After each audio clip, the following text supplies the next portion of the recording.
중국 기겁, 한국 제발 좀 그만해라. 한국 혼자 만든 무인 전투기 국산 엔진.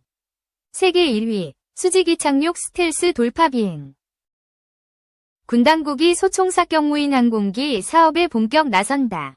소총사격 무인기는 프로펠러가 여러 개인 멀티콥터 드론의 소총을 결합해 목표를 타격하는 무인기로 아군의 생존성을 보호하면서도 표적 타격 능력을 보강하기 위해 도입이 추진되고 있다.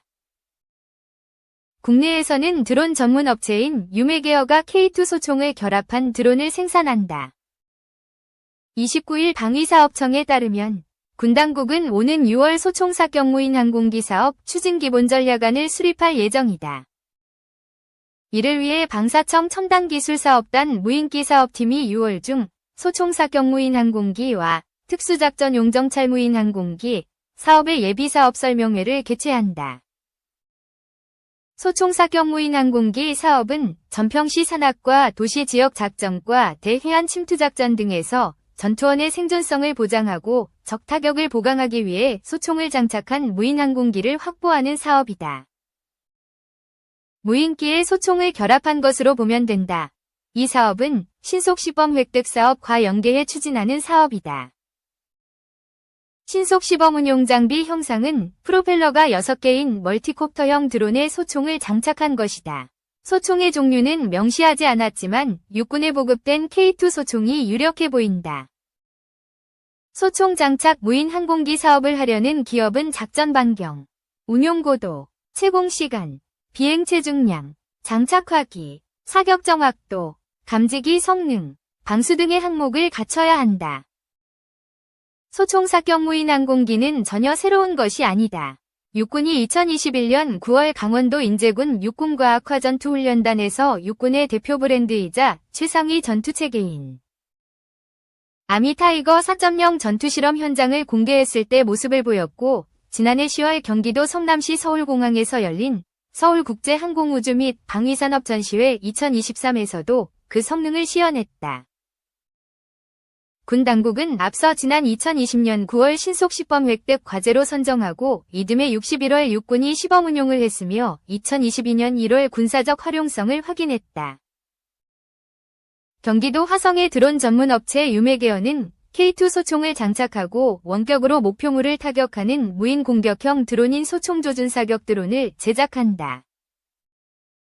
이 드론은 소총 발사 시 발생하는 반동과 기체에 가해지는 충격을 최소화하는 소총 거치 반동 흡수 장치와 이축 짐벌을 장착하고 고성능 광학 카메라의 영상 추적 시스템을 탑재해 신속한 표적 식별 및 정확한 조준과 라공 기능을 보유하고 있다. 가로 세로 1.81m의 높이 75cm의 크기로 최대 이륙 중량은 43kg이다.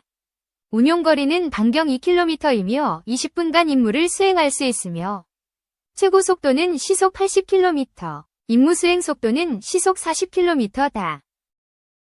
최대 비행 고도는 500m이고 고도 150m에서 거리 250m 이내 표적을 조준해 타격하는 능력을 갖추고 있다. K2 소총 유효 사거리는 460m다. 소총 조준 사격 드론은 표적에 대한 정찰과 정밀 타격 능력을 보유하고 있다고 유메게어 측은 자평한다. 또 표적 탐지 인지와 식별, 탐지 표적 추적과 정밀 타격을 위한 다양한 비행 모드의 운용이 가능하며 주 임무 수행을 위해 주 야간 감시 센서를 바탕으로 표적 타격 임무를 수행할 수 있도록 설계됐다고 회사 측은 설명한다. 유메게어 측은 전투원이 위험을 무릅쓰고 수행한 작전을 소총 조준 사격 드론이 대신해 전투 능력과 생존 가능성이 올라가고 효과적인 임무를 수행할 수 있다고 설명했다. 반론도 있다. 소총 사격을 하기 위해서는 표적에 근접해야 하는데 적 대공 화기에 격추될 가능성이 높다. 탑재 탄약이 적다는 것도 문제다.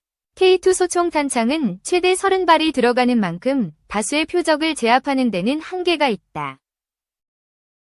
2. 정보 해킹으로 통제권 탈취, 적의 드론으로 적 공격.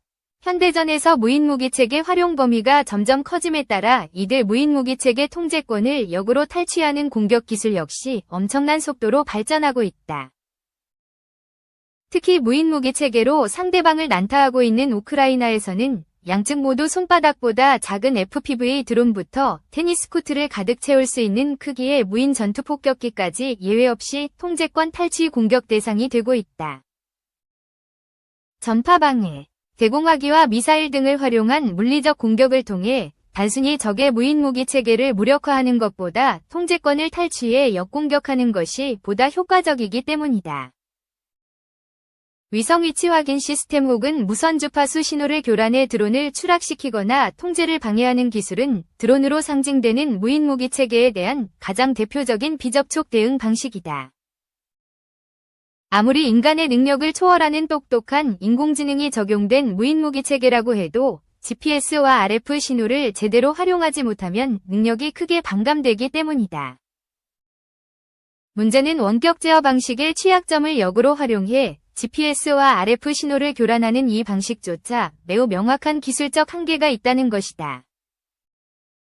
예를 들어 정보 보안 시설 테러를 목적으로 치명적인 폭발물을 장착하고 날아오는 소형 무인 항공기를 강력한 전파 방해로 요격할 경우 불필요한 민간인 피해가 발생할 수 있다. 수하브 자체에 대한 무력화는 가능하지만 여기에 탑재된 폭발물을 직접 무력화하는 것은 아니기 때문이다. 지나치게 강력한 방해 전파는 적은 물론 아군의 방어 체계에도 치명적인 피해를 일으킬 수 있다. 실제로 우크라이나를 침공한 러시아군의 일부 전자전 부대가 강력한 방해 전파로 우크라이나군 드론은 물론 러시아군의 공격용 드론조차 무력화한 사례가 심심찮게 보고되고 있다.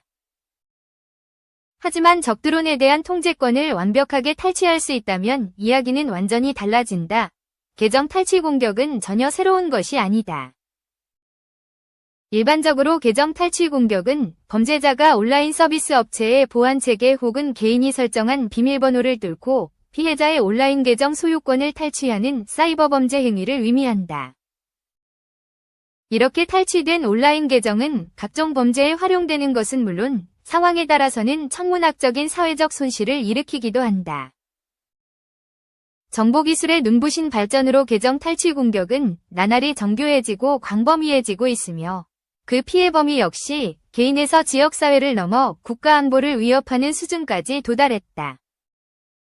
그런데 무인무기 체계 활용 범위가 확장되고 우크라이나 전쟁을 기점으로 테러 비정규전에서나 활용되던 장난감 드론이 현대전의 새로운 국면 전환자로 급부상하면서 계정 탈취 공격 역시 주목받고 있다.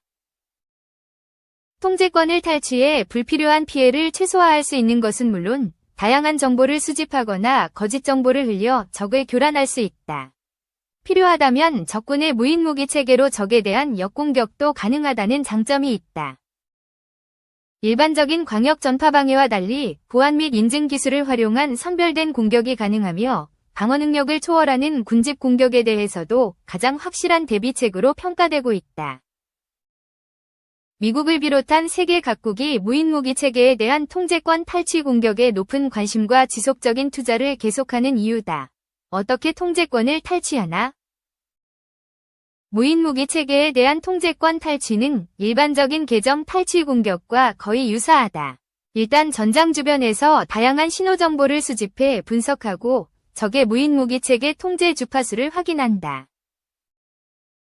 적군의 무인무기 체계 통제 주파수와 통제소 위치가 특정되면 미러링 기술을 활용해 적군의 통제 신호를 복제한 뒤 재송출하거나 교란하는 방식으로 정상적인 작동을 방해한다. 이 과정에서 적군의 통신 및 신호 정보를 수집해 분석하며 적군은 무인무기 체계 운용 과정에서 지속적인 전파 방해, 작동 불능 등의 문제를 겪게 된다. 통제권 탈취 공격의 표적이 정해지고 충분한 정보가 확보되면 다음 단계로 중간자 공격이 이뤄진다. 정상적으로 연결된 무선 통신망을 가로채거나 가짜 정보를 삽입해 적군의 무인무기 체계를 교란하며 아군이 송출하는 가짜 신호를 진짜 신호로 착각하도록 만들어 통제권을 빼앗아온다. 누적된 정보를 바탕으로 수천에서 수백만 개의 인증 정보를 무차별적으로 송출해 통제권을 탈취할 수 있다. 적군의 정상적인 지휘 통신망에 끼어들어 교란할 수도 있다. 놀라운 사실은 이러한 일련의 통제권 탈취 과정이 AI와 IT 발전 덕분에 일반적인 FPV 드론의 경우 길게는 며칠에서 짧게는 몇 시간 안에 이뤄진다는 것이다. 민감한 신호 정보를 수집한 이란이 암호화된 통신 장비를 활용하고 작전 지역 내에서는 전파 침묵을 기본으로 하는 미국의 RQ-170 군사용 정찰 드론을 공중 납치한 실제 사례도 있다. 가장 최근 사례로는 지난 10월 5일 러시아가 개발 중인 S-70 아호트니크 B 무인 공격기가 우크라이나 상공에서 격추된 사건이 있다. 일부 군사 전문가는 러시아가 자신의 손으로 S-70 무인 공격기를 격추한 이유가 서방 세계의 통제권 탈취 공격 때문이었다고 주장하고 있다.